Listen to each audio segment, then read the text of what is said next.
Let's dive right into the process of patenting your idea in 2025. It's an exciting journey, and I'm here to guide you through it step by step. First, you need to ensure your idea is patentable.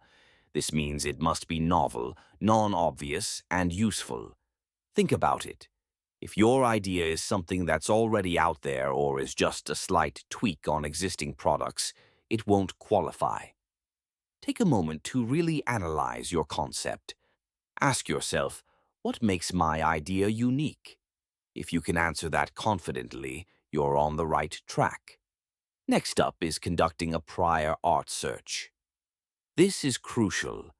You want to dig deep into existing patents and publications to see if your idea has already been patented.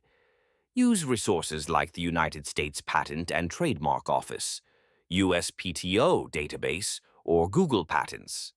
This step can save you a lot of time and money down the line.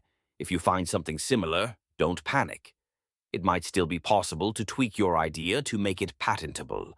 Once you've confirmed your idea is unique, it's time to choose the right type of patent.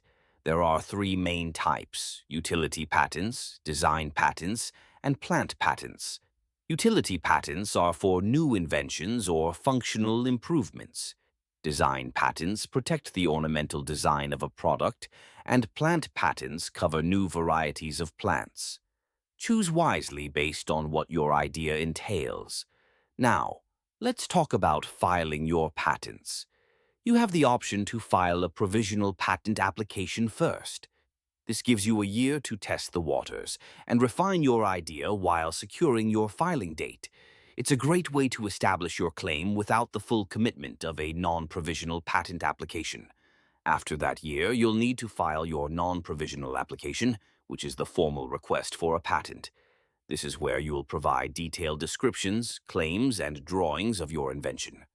Once your application is submitted, it's time to respond to the examiner.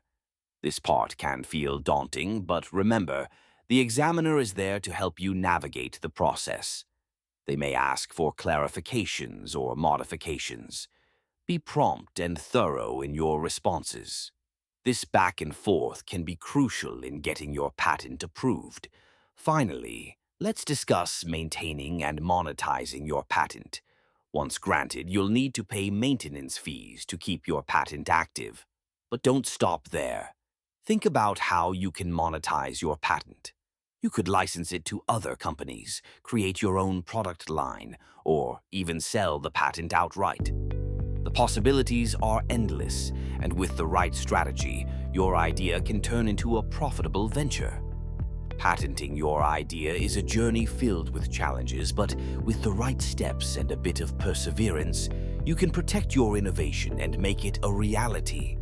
Embrace the process, stay informed, and let your creativity shine.